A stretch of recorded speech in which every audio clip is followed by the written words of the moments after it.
Shalom. My name is Michal, and I'm an editor and a children's book fan.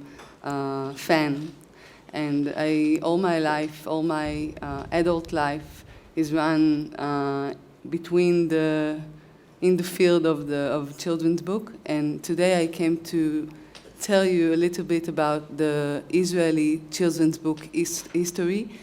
As you will see, it has a very tight connection to the Israeli history itself. Israeli children's book didn't exist before the end of the 19th and the 18th century. Sorry, I'm a bit excited. It began with the Jewish Enlightenment movement that started with the General Enlightenment movement in Germany. Before this movement started, Hebrew wasn't a spoken language, and it wasn't even a written language. It was a written language, but we used it only for religious purposes. We used it for prayer, and we used it for Bible thoughts, and when we wanted to write about Bible, when we wanted to explain Bible, to explore Bible, we wrote in Hebrew, but this was it. The scholars, the Haskalah scholars, wanted to change the Jewish community, the Jewish culture, and to turn it into a less religious culture and more scientific and more general and pluralist. And one of the main things they wanted to do is to start to write Jewish articles and Jewish literature. And they said that this literature should be written not in Yiddish or in any other Jewish dialect, but in Hebrew. So they started to write in the biblical Hebrew, in the Hebrew of the Talmud and the Mishnah, and it was up to that point. It was a language that was used only in the Holy Script. So it was very difficult for them to write about general topics with this language. But this is what they did. In order to create this revolution, they decided to create schools, because this cultural revolution had to come through education. And so they created schools, Hebrew, in which Hebrew was taught and was read. Okay, they used Hebrew texts in these schools, and at the beginning it was just for adults. But then they started, when the schools were open, they started to write to kids as well. One of the first texts for children in Hebrew was a poem that became very, very important at the Hebrew literature for children. It is by Chaim Nachman Bialik, which became later on our national poet.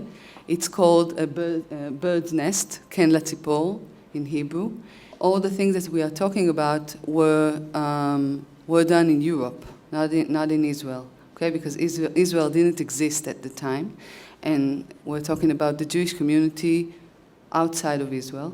Okay, and then in the beginning of the 19th century, the Zionist movement started to become active, and as part of this of this Zionist activity, a lot of people came to Israel.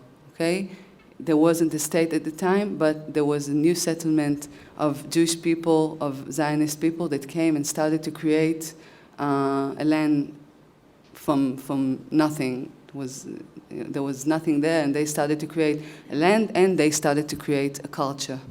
Okay, and now one of the important things that they've done was that they decided that not only the Jewish people doesn't only need a country, it needs a language of its own, and the natural language would be Hebrew. But as we know, the Hebrew wasn't spoken, it was written. And so they decided to revive the language that nobody spoke for 2,000 years, and to use it in the everyday life. Now, it was a holy language. As I told you before, there weren't enough words in this language, and so they had to create those words. Once more, a big help for this enterprise came from the education. Many schools were created. In these schools, they spoke Hebrew. One of the symbols of this language revolution was a man called Eliezer ben Yehuda, who was, in fact, it's interesting, he didn't contribute to the language, to the developing of the language, as much as for its PR. He fought the opponents. There were many people that didn't like this revolution, that didn't want the holy language to become secular. They said that Hebrew is holy and should be left as a holy, non-spoken language.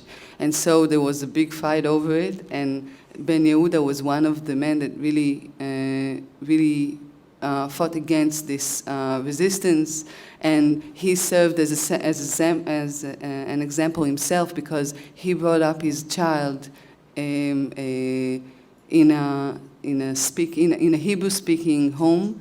They spoke only Hebrew, and his child had a lot of problems with other children because of it, but they stick to it. They decided this is the way a Jewish family should live in Israel, and this is the way they lived, and they influenced a lot of other people. So as I said, there were schools and kindergartens that were open, Hebrew-speaking kindergartens and schools, and once more we had to write books in order to educate kids in Hebrew. And this became a national necessity, and many very famous Hebrew authors were asked to come and write for kids. And it became a very important project that a lot of very important poets and writers took their share in it. Now, here is one of those books. It is by the same Chaim Nachman Bialik, you remember, our national poet. This is the first edition of the whole collection of his children poems. This book is still being sold today and still being read. It is main classic poetry for kids. Okay, this is another example for a main writer and illustrator and artist, Nahum Gutman. Okay, he wrote this extraordinary book in Luben Gulu, the king of Zulu's land. Okay, it's an adventure book about someone that goes to Africa and meets other cultures, and it's funny and it's nice. And the main point here is that Nahum Gutman, apart from being a writer for kids, was a very important artist and writer for adults as well. And he also he wrote a lot of things for kids, because he thought it was really important to develop the language and the culture for the new Israeli kids. And another one that is a classic until today is Little Dwarfs Run Alone. It's a collection of poems, once more, by Miriam Yalan Shtekelis. Now, something that is really interesting, you will see it during this lecture, that a lot of those texts, those quite ancient texts, are still being read and being published. We republish it over and over and over again with new illustrations, with old illustrations. We come back to it over and over again, because the Israeli people respect those books and love those poems and those texts, and want their kids to read them and to know them as well. It became part of our tradition. Now, it is important to understand that why did the Jewish people need this new language? Didn't they speak anything? So they did, but the Jewish nation was spread all over the world, all over Europe, and when the Zionists came to Israel, and afterwards the rest of the Jewish people, they came from many, many cultures, and each immigrant came with the culture he knew from the land he came from the country he came from. And so the Zionists wanted to create a new country and a new culture that will embrace all of them, and that will in a way end the culture, the phase of the last culture they were in, and start a new phase, an Israeli phase. Okay, so this is why it was so important to create a new culture and a new language. Now, so the children's book had a very important role in explaining the kids what a real new Israel should look like, should behave, how we should behave, what are the ideas that we want to show him, to present to him. And so I will show you now several examples for how it was done via the literature, okay? Because I must say, it was always, we always had stories. It was never you have to do this, that, and that. But in the subtext of via the illustrations and the messages that were brought in the story, we educated the kids and showed them what we would like them to be, in a way. Okay, so the first one, this book, is a story of a girl that received a new dress for Shabbat, for the holiday, and a new white dress. Her mother made it, and she was very happy. And after she got dressed, she went out for a walk, because one of the characteristic of the new Israeli is that he likes the nature, he's very attached to the land. He goes outside, he meets the animals, he cultivates the land, and we'll see it over and over again. So she goes on a walk, and then she meets the cow and the dog, etc., and everyone is saying, "Wow, what a beautiful dress!" And she tells them not to put their paws on it so it won't get dirty. So then when she's on her way home, she meets an old man with a bag full of coal, and it's black and dirty, and he's very tired. And she helps him. She decides to help him and to carry the coal until the end of his road. And then she wants to go back home, but when she looks at her dress, it is all black and dirty because she helped the man. And then she's very sad, and she starts to cry. How would I go back home? I'll broke my mother's heart, etc. And then the moon sees her at her distress, and he sends its light, and he cleans her dress, all the dirt from her dress, and makes it light. It makes it into light, and then she comes back home, and everyone is happy. And this is the reward she gets for being a nice person and helping someone else. The second book that was translated into Korean, you can look at it afterwards. Okay, it's called An Apartment for Rent by Leah Goldberg. That was another very, very, very famous writer and translator and editor for kids and for adults. And she, as I explained, the Israeli society was built from many, many different people that came from many different cultures.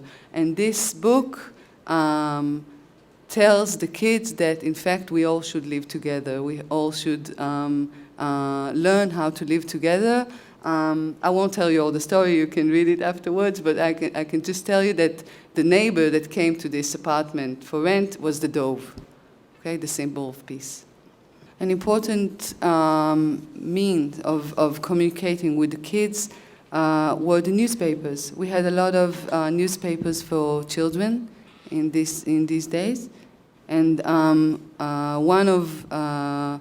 one of the main writers in those newspapers was Levin Kipnis, and he wrote, for example, this short poem Okay, it's Grandpa Eliezer and the carrot that became. It's based on a Grimm's tale, the Grimm brothers' tale, one of their tales, and it is rhymed and it is still being sang, and we have theater plays and that are based on it, and many other plays, and it is very, very, very known in Israel. It was first published in a newspaper, and then afterwards, later on, it became a series of books, because it is always, until today, we reprint it, and he got many illustrations, many illustrators that gave their interpretation on it, and it is well known. It started from the newspapers. As you can understand, or I will say it now, the Israelis at the 30 and 40s, the Israeli literature for kids was very idealistic, and the kids, because at the 30s and the 40s, there wasn't a state of Israel yet, and it was a small settlement with lots of enemies, and later on started all the wars on the land, and the kids were being taught that they should be brave, they should fight for their nation, for their country, and so we meet a lot of these kind of narratives about kids that gave themselves to the people that sacrificed themselves, or sometimes their lives, sometimes just their time, in order to help their people and their nation. And now some of the texts were originally written in Hebrew, and some other texts were translated.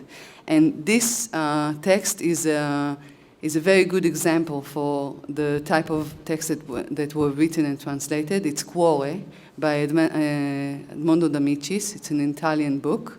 And it talks about a group of young children that sacrificed themselves in order to save the Italian nation, and in order to help their group. And these were the ideals that we wanted to present the kids.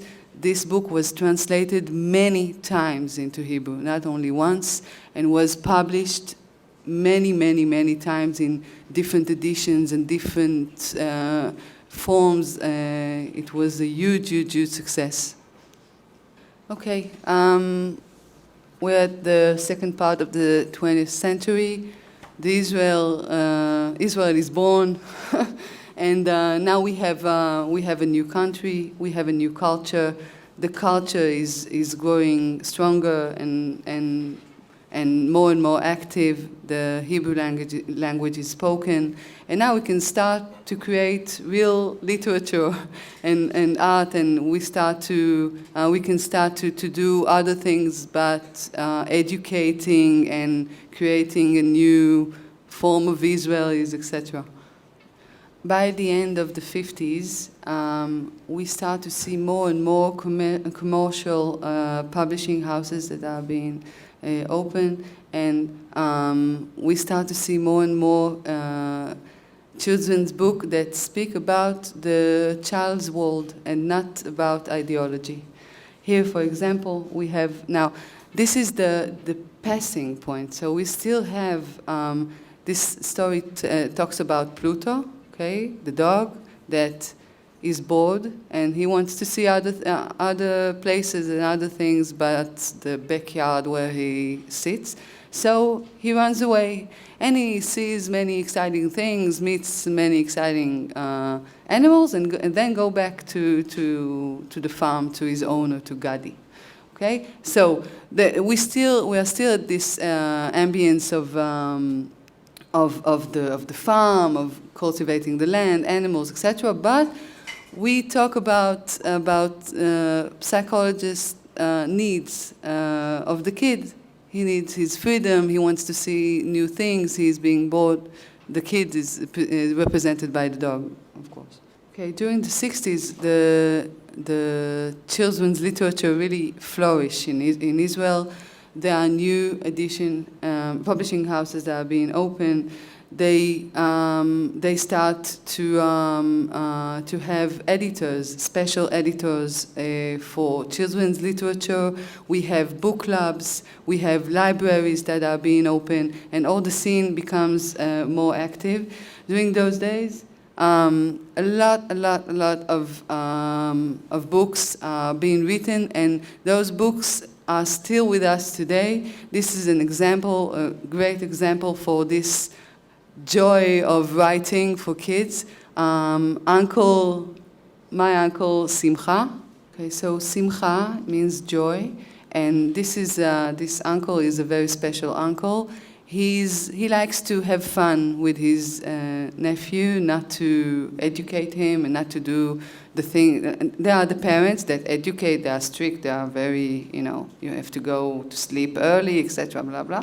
And you have this uncle. For example, there's this story where the uncle comes to babysit. And the parents go away, and the minute they go away, he starts to do many funny things with the boy. And when the parents come back, he hears them, and he said, "Go to sleep fast before they come." And when they enter, he said, "No, he's sleeping like a baby." So this is the Simcha, and this is part of the ambience we have during those years, starting those years. In the young adult section and the comics section, we have a lot of adventure books and detective books. There were stories about spies, etc. A part of it is because we had a lot of spy stories in Israel during the 60s. So the kids really liked it. They heard it on the news, and then they read those adventures in their books and in the newspapers, and it was very strong subject in those days. Now, we're passing to the 70s, and this flourish continues, and we see more and more topics, new topics that are being written in the books, more topics that that talks to the kid, that talks about the child's world and things that interest children. This one, for example, is about friendship and about identity and about secrets, and it's a very beloved book. And I just want to say, because it's not very clear, unfortunately, from the illustrations, but you have a giraffe here and a lion, and it's very hard to see, I know.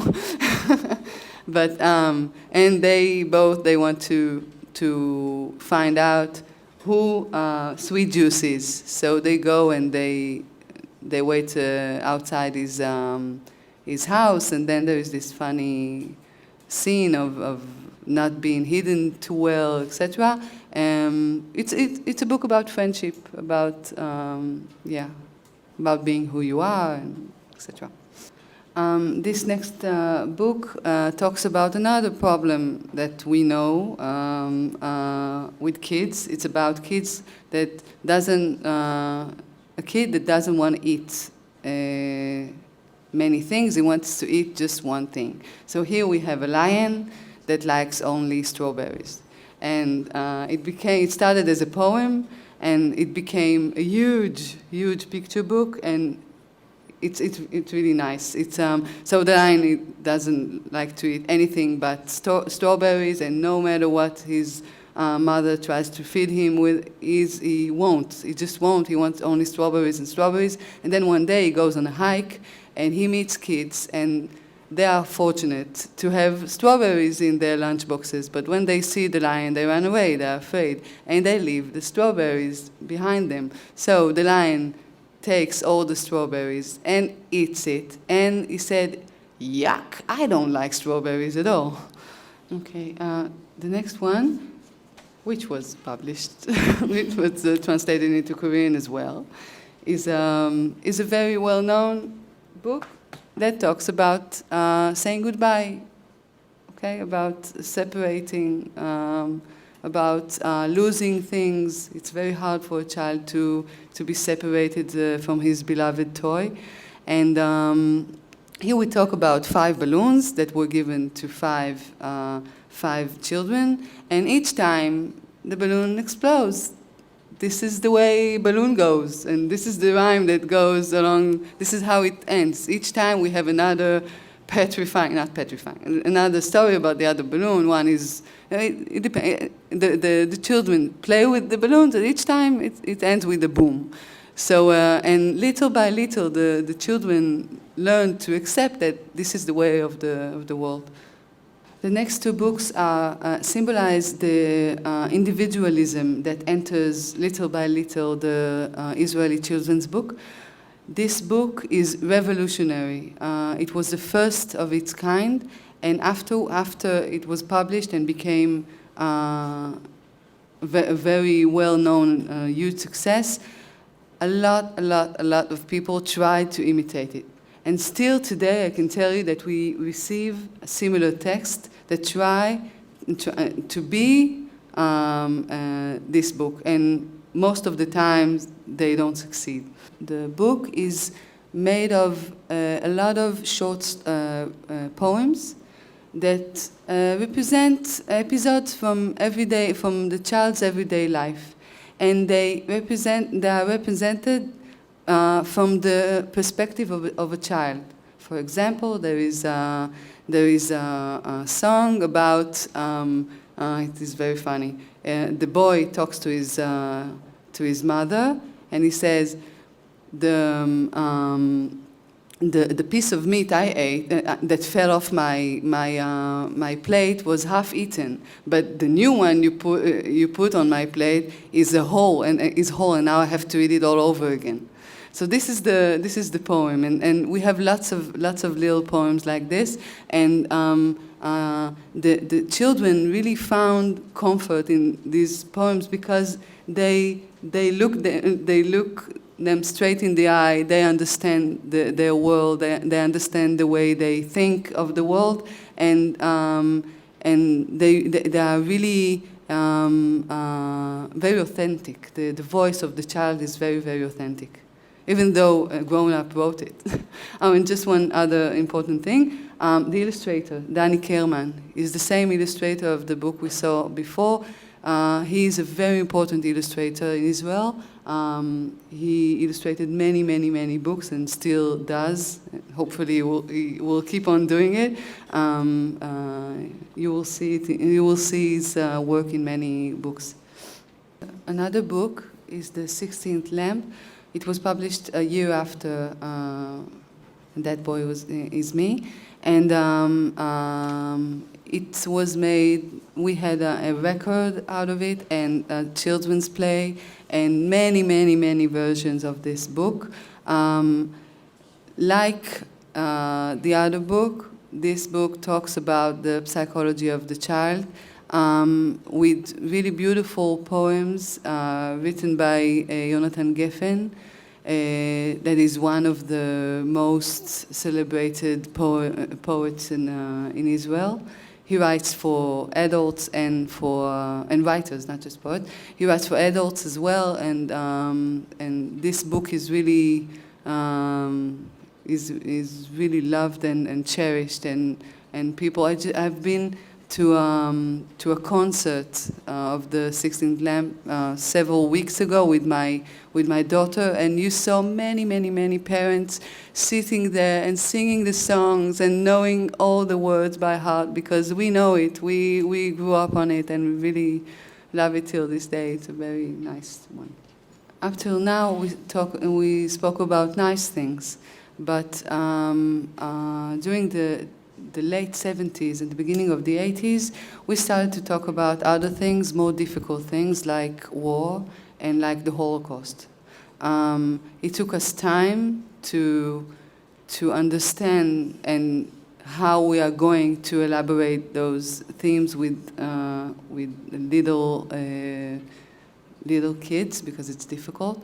But during these years, we find more and more books that speak about war, about that goes against wars.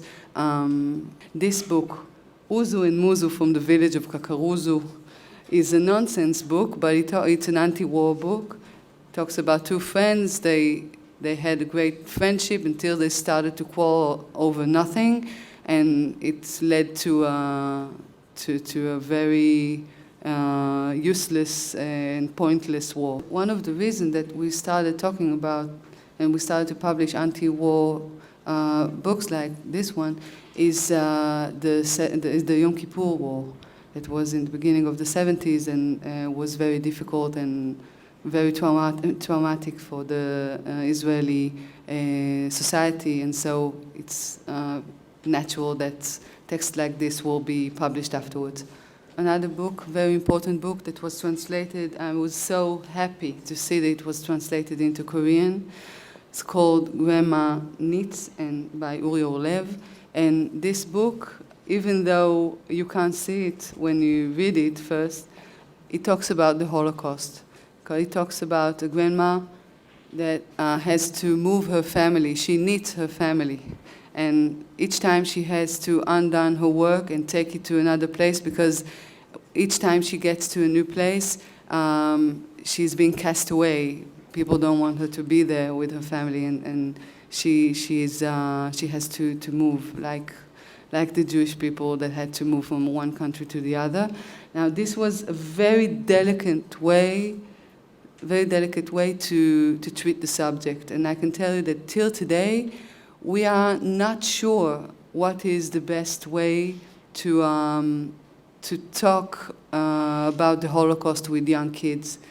Each year we have the Holocaust Memory Day, and each time I can tell you that as an editor that works in a publishing house, I look for texts all the time, and I receive a lot of texts that try to explain the Holocaust for kids. It's very, very difficult, and we try to find this kind of approach, text that will explain but will not traumatize the kids.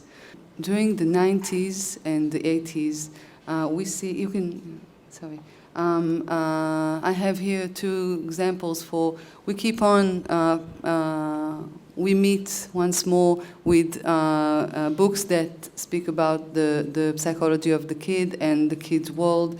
This book was translated into Korean and is about to be published, I think, or maybe it already had been. It talks about a little fish. Okay, and this little fish swims in the ocean. You have several books of this series, and each time he meets another. In this book, he is lost, and then he meets a big whale, and he thinks that the whale will help him. But the big whale, is a baby whale, and he's lost too, and so they help each other. And you have each time you see this little fish meets another situation that is very common in the child's world. The second one is about older people and about the way we treat older people. This is about an old tractor that was left in the sandbox because we can't use it for work, and the kids that come and play with it, and they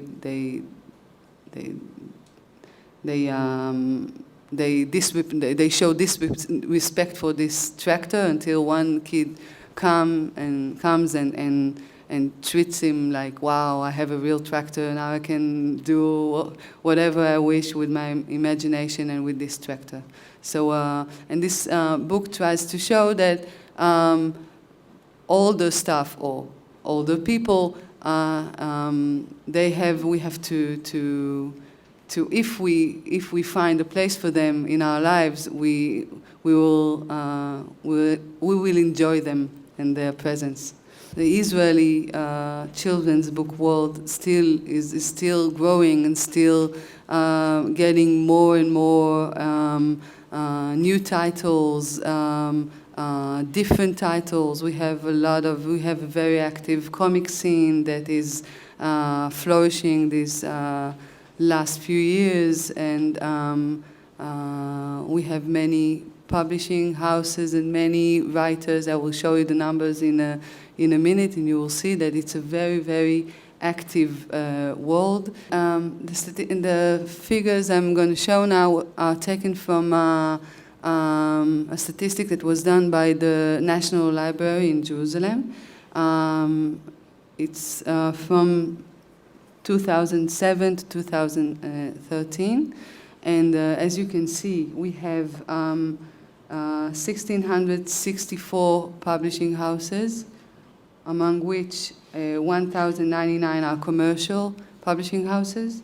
We have over 2,800 writers, different writers, and I can tell you that most of them are women.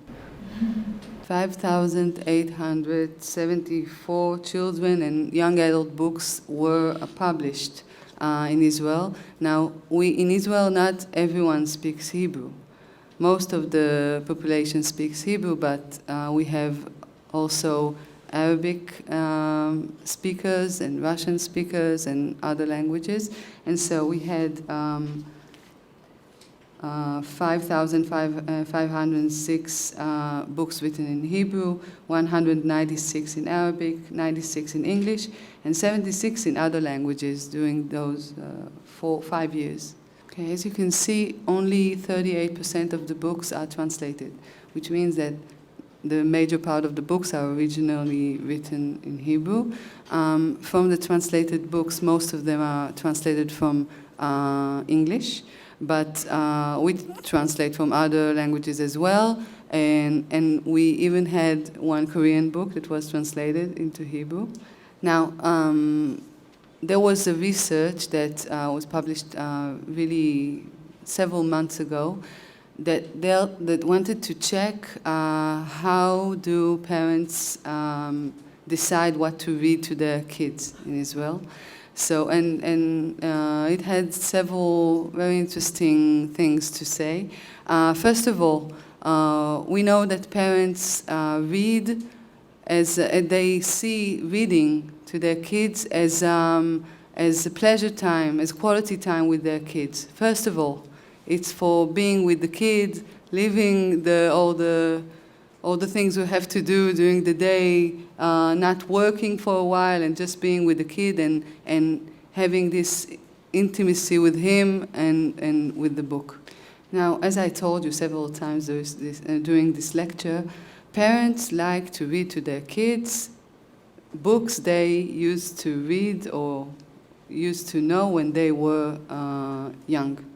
And so we have, it's very interesting because when we talk about picture books, about books for small kids, classic rules. We have lots of classics and Israeli classics, as I showed you.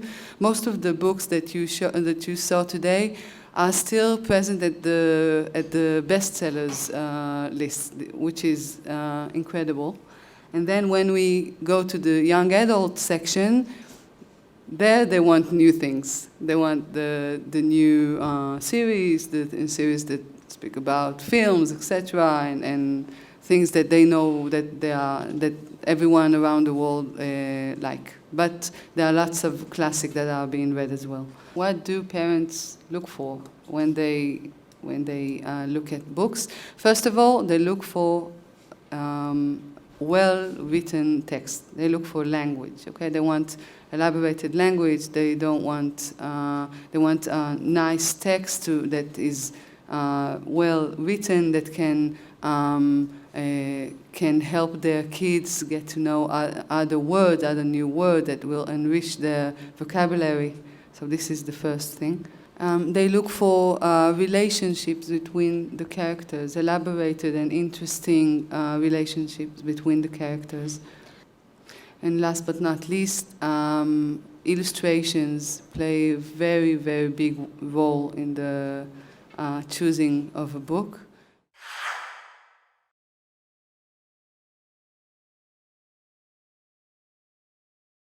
Books are a major part of our everyday life.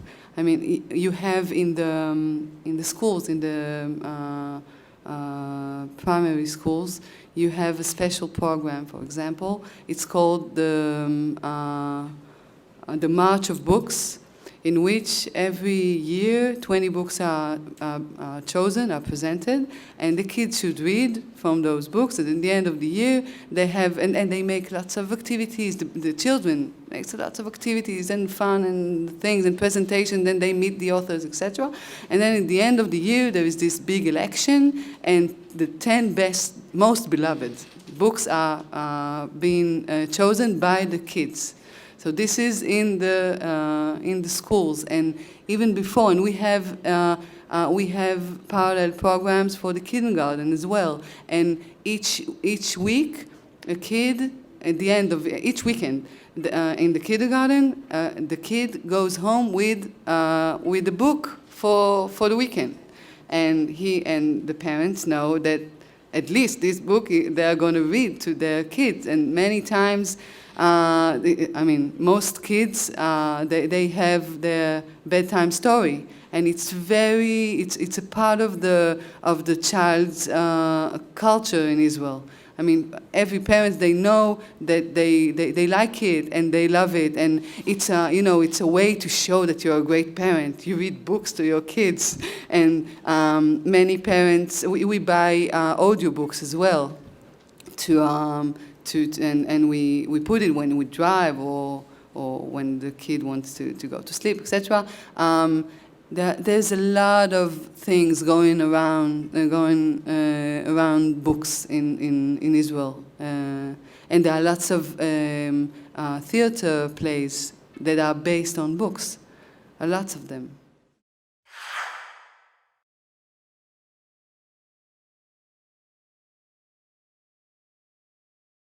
And there is something really important I have to say.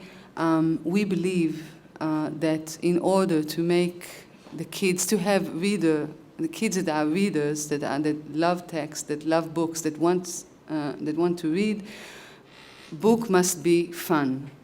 It means that when we read books to our kids, it should be an enjoyable hour, and not, come here, we have to read this book. No, not this. And then another thing is not to force the kids to read. And even if a kid chooses a book that you would never choose, the fact that he have chosen the book makes it important for him. And then if we say, no, this is rubbish, you take what I tell you, in fact, we are saying, we don't count on your taste. So why would he count on his taste? So we have to make it's better for us. If we want the kids to read, it is better to leave them to read what they want, and then they will think, wow, book is fun, I had fun reading this and this, and then they will go and say, wow, my mother really likes this one, maybe I should read it as well. But as long as the activity is a nice one, a pleasant one, and the memory is of something positive, then the kid will read again. If it will become something that we don't want to do and we are forced to do, it's the best way to make the kid stop loving books. Thank you very much.